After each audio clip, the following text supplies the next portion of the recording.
momentum going. Can he go for Phoenix again? I want to see that same style. Yeah, it looks like he's doing very well with it. And herO just really needs to calm himself down. We're seeing uncharacteristically bad control from him and where it matters the most. Yeah, that was a sick throw in that last game. Really out of position. Alrighty, guys, going into Expedition Lost here for game number 4 to see if herO can tie things up.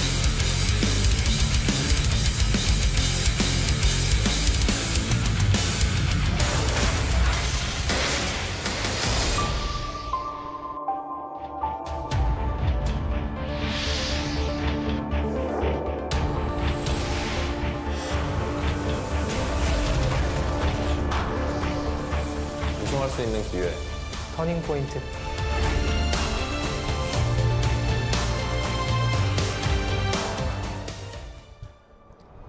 Up here to the top right in red.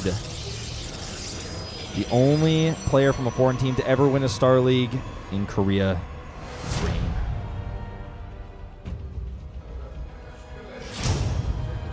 Umbrella. This guy always comes to Rain's matches and does this. What the hell? In the bottom left, in the blue, we do have CJ's herO. Losing. Pretty disappointing last game. Trying to play catch up in the Phenai battles, but fell behind in a big way. What does that say, Wolf? Asunal. I don't know. That one was lost to me.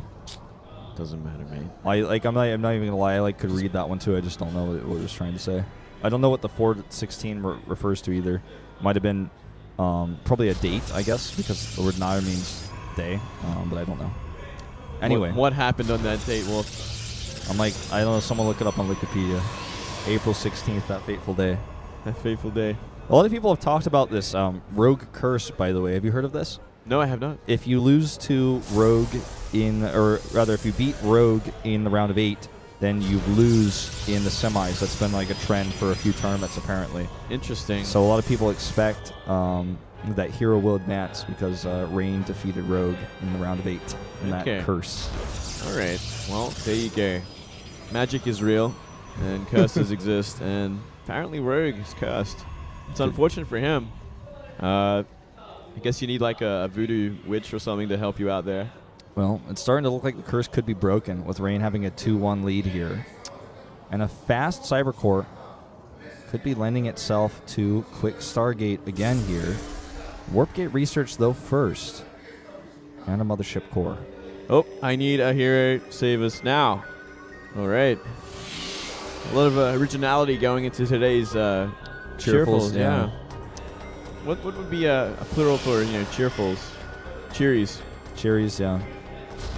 That's the correct English term. Yeah. Cheeries. Cheerfuls is also acceptable, but cheeries, yeah. No, cheeries. I like cheeries better. Now, Chinai. Alright. So, herO is known for his blink play in the late game. If you actually go back and watch his play versus Classic, oftentimes he was down 50 supply and stayed in the game for 10 more minutes trying to harass his way back in with a group of, say, 7 to 10 Blink Stalkers. Well, today he's just really not on point with his control, whether he's slightly ahead or slightly behind. Either way, he's making these huge controls mistakes, and it looks like it's going to be rushed Dark Templar, actually, from Rain here. Wow. He's done basically something different every single game now, 4 times in a row, showing us something different again. He's got a lot of strategies planned up for this series. He doesn't really have to worry about Pro League or anything like that, so I guess he has a lot more time to himself to just figure out what he wants to do against in a best of 7 like this. And I wouldn't be surprised if he has something planned for every game, every map. Well, that's definitely something to keep in mind. The thing about these maps is they're not determined until about 30 minutes before the games start, but because it's a best of 7, every map could appear, so you can still prepare one build for every single map. Certainly, and, well, let's just see what herO's going to make out of this Stargate as well. It's going to say a lot about how this game's going to go down. If it's going to be Phoenix's, big problem for herO. Even if it's an Oracle, it's not that safe either, and it is going to be an Oracle. There is a fairly forward warp-in point for Rain, but he needs to get damage done here because his Nexus is so significantly delayed, and he has very few units to defend the counter-Oracle harass. So let's see how much damage he can get done here. Well, same time, a probe scouts out the natural of Rain, sees how delayed it is. Probably knows the tech's on the way, but look at this Oracle. It's going to be coming out in just a second's time, and it's going to be out of place for this DT. Now, can you check how many pylons are powering that Stargate as well? It could be something that comes into play here. Just one. Just one, okay. Just one. Second Oracle on the way. First Oracle flies by. The DT does not see the blur. I think he knows because he's making the second Oracle and he pulled that probe out of the natural. Oh, yeah, I think you're right because he did change the rally point of that Stargate as well. Yep. Now he knows what's up for sure, but how many probes will he lose? Pulling probes already, 3 going down, losing a lot of mining time. This is already worth it for one DT, I would have to argue. Oh, if he ran out now, it would be so smart. Instead, going to commit to it. 4 probes, a lot of mining time, plus that photon overcharge. Not a bad harassment. Yeah, the first Oracle finds no damage yet. We'll definitely get some kills here at the natural. Ooh. Oh, not as much as he'd hoped for, that's for sure. Only 2. Ew. Well. Only 2 kills to the 5 that Rain has gathered. He's going for Blink. He's going to have an Observer. So a little bit of harass. He's going to have a lot more flexibility going in the mid-game here. Yeah, he could certainly follow up in a big way. With Blink as well as that Robo facility already up and running. He wants to commit to Immortals. He's in a good place. Comes a Hallucination Scout. We'll confirm that this second Oracle is still here. In fact, both Oracles are now back at home for extra defense against possible Warp Prism DT harass. So that puts him in a very flexible place, knowing that the Oracles are not going to be harassing, so he doesn't have to worry about that. He can focus on other things. Always got to be careful of that, though. You can't just be like, well, the Oracles are in the natural main. I don't have to worry about this anymore. Sure. They can come back later and do a lot of probe damage. The probes right now are pretty even. It's like 37 to 40 right now, so it's not really a big difference either way. Pretty even game. The naturals are fairly similarly saturated, and the tech is quite similar. Yeah, in fact, like the assimilators for herO are like 1 or 2 seconds faster at the natural. Just very, very close. The faster +1 here for herO. The forge is done for Rain, but he's not actually researching. In fact, he's warping in harassment forces here. Let's see how many he commits to this as well. It should just be harassment, and they're working on that ice. It's going to create a lot of havoc. Ooh. These Phoenix are going to be careful as well. Blink isn't finished just yet, though. 4 seconds left on that. Looks like they will escape. Oh, nice. Very important revelation there. The Phoenix had... the Oracle had. Now with these Stalkers now identified, it's going to be hard for Rain to really commit to any sort of damage. But he has 10 Stalkers now, and there's no Immortals on the map. Yeah, it's actually going to be a difficult army to deal with when you have a look at what herO has right now. 2 Sentries, 3 Zealots, a Mothership Core, and 2 Oracles. The Oracles know they're not going to be very useful on the defense, so he's sending them to go for some counterattack harassment. Now this first Immortal needs a buddy, or at least some good force fields paired with him in order to stay alive. Otherwise, 100% Rain is going to target that down. Oh, here we go. It's going to be a flying pressure to the natural. Same time, Oracles get completely denied here. Good micro from Rain. Actually trading a lot of these Stalkers for some shields here, trying to get one of those sentries, but all things considered, he only lost a little bit hit points on 1 Stalker for a pretty decent trade. Look at this, warped in 3 more Stalkers as well, so he's going to commit to the main base here. And this is a big problem with Expedition Lost. You do have those 2 entrances. And there's no vision here because he doesn't have an Observer because he's cranking out Immortals. And his Oracles are gone. First Immortal gets targeted here, but there's a lot of Zealots. I'm not so sure about this decision here for Rain. Ends up losing quite a few Stalkers and does not grab that Immortal. Yeah, Immortal down at 43 HP, but yeah, just simply too much buffering for it right now, and 2 Immortals just is such a hard, so much damage to Stalkers. Yeah, both players do have +1 now, but +2 started a little bit faster here for herO. We are seeing that switch into Colossus for both sides there.